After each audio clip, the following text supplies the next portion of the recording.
एक और बड़ी खबर, नीतीश तेजस्वी के दिल्ली दौरे पर बड़ी खबर है। एक ही फ्लाइट से दिल्ली आएंगे नीतीश और तेजस्वी। एनडीए की बैठक में शामिल होंगे नीतीश कुमार, आईएनडीआई की बैठक में शामिल होंगे तेजस्वी यादव। तो ये बड़ी खबर इस वक्त की, एक ही फ्लाइट से दिल्ली आ रहे हैं नीतीश और तेजस्वी। सरकार गठन के लिए एनडीए आईएनडीआई दोनों खेमों में हलचल इस वक्त हो चुकी है तेज। तो आज एक तरफ एनडीए की अहम बैठक दिल्ली में होने जा रही है। इस बैठक में शामिल होने के लिए बिहार के मुख्यमंत्री नीतीश कुमार पहुंच रहे हैं, तो वहीं विपक्षी इंडिया ब्लॉक की बैठक में शामिल होने के लिए तेजस्वी यादव भी आ रहे हैं दिल्ली। दोनों ही नेता एक ही फ्लाइट से दिल्ली आ रहे हैं, इसी को कहते हैं कोइंसिडेंस। एक तरफ एनडीए की सरकार फॉर्म करने के लिए नीतीश आ रहे हैं, उधर इंडिया ब्लॉक की सरकार को बनाने के कवायदों के चलते यहां तेजस्वी यादव आ रहे हैं। लोकसभा चुनाव के फाइनल नतीजे हैं जो घोषित हो चुके हैं। अब दिल्ली में नई सरकार बनाने की कवायदे शुरू हो चुकी हैं। दिल्ली में एक तरफ एनडीए की बैठक, दूसरी तरफ विपक्षी इंडिया ब्लॉक भी अपनी अहम बैठक करने जा रहा है। एनडीए की बैठक में शामिल होने के लिए नीतीश कुमार कुछ देर बाद दिल्ली पहुंचने वाले, तो वहीं तेजस्वी यादव भी इंडिया ब्लॉक की बैठक में शामिल होने के लिए दिल्ली पहुंच रहे हैं।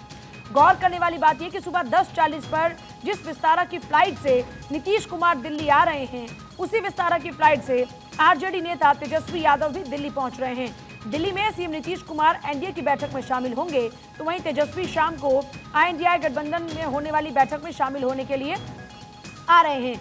टीडीपी और जेडीयू आज दिल्ली में बीजेपी को समर्थन पत्र सौंपेगी और उसके बाद एनडीए अगली सरकार बनाने का दावा पेश करेगी। नीतीश कुमार को इंडिया ब्लॉक की तरफ से दिए जा रहे कथित ऑफर पर भी लगातार रिएक्शंस आ रहे हैं। तो देखिए, कल तरह तरह की खबरें सामने आई कि नीतीश कुमार से चंद्रबाबू नायडू से बातचीत की कोशिशें अब हो सकती हैं, अखिलेश को इसका जिम्मा दिया गया। तरह तरह की बातें देखिए अभी तो निकलकर सामने आ रही, क्योंकि जब तक सरकार का गठन नहीं हो जाता है तब तक इस तरह की तमाम जो अटकलें हैं वो लगती रहेंगी।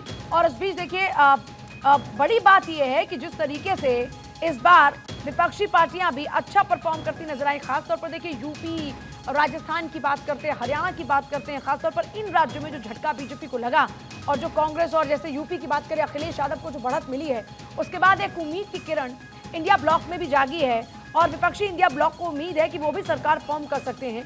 तो उस लिहाज से भी तमाम तैयारियां दोनों तरफ से चल रही हैं एक ही फ्लाइट में। लेकिन इस बीच दिल्ली आ रहे हैं नीतीश और तेजस्वी। जिस विस्तारा की फ्लाइट में नीतीश सवार हैं, उसी में तेजस्वी भी सवार हैं। एक एनडीए के लिए और एक आईएनडीआई के लिए दिल्ली पहुंच रहा है।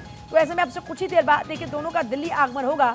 लेकिन इससे पहले की तस्वीरें बेहद दिलचस्प हैं और एक ही फ्लाइट से दोनों दिल्ली आ रहे हैं। चुनाव नतीजों के बाद की अगर तस्वीर की बात करते हैं तो ये बहुत ही दिलचस्प इस वक्त हो गया है। अब एनडीए की बात करते हैं तो देखिए यहाँ पर जो उम्मीदें थी वो उम्मीदें इस बार पूरी नहीं हो पाई, लेकिन अलग अलग तरह की चर्चाएं लगातार चल रही हैं। लेकिन सबसे बड़ा सवाल इस वक्त ये है कि नतीजों के बाद अब सरकार बनाने की कवायदें शुरू हो चुकी हैं और खबर इस वक्त ये है कि दोनों ही एनडीए और आईएनडीआई ब्लॉक कोशिशें अपनी लगातार बरकरार रखे हुए हैं। लोकसभा चुनाव 2024 के नतीजों के बाद बीजेपी के नेतृत्व वाली राष्ट्रीय जनतांत्रिक गठबंधन यानी कि एनडीए ने तीसरी बार बहुमत हासिल कर लिया और एनडीए गठबंधन ने 292 सीटें जीती। हालांकि बीजेपी अकेले बहुमत 272 के आंकड़े को नहीं छू पाई और 240 सीटों से ही बीजेपी को इस बार संतोष करना पड़ा। इंडिया ब्लॉक की बात करें तो इंडिया ब्लॉक के पास में भी 234 का आंकड़ा है और उनकी उम्मीद यह है कि 272 के आंकड़े को छूने के लिए अगर कोशिशें की जाएं तो उस दिशा में कदम बढ़ाते हुए कामयाबी हासिल की जा सकती है।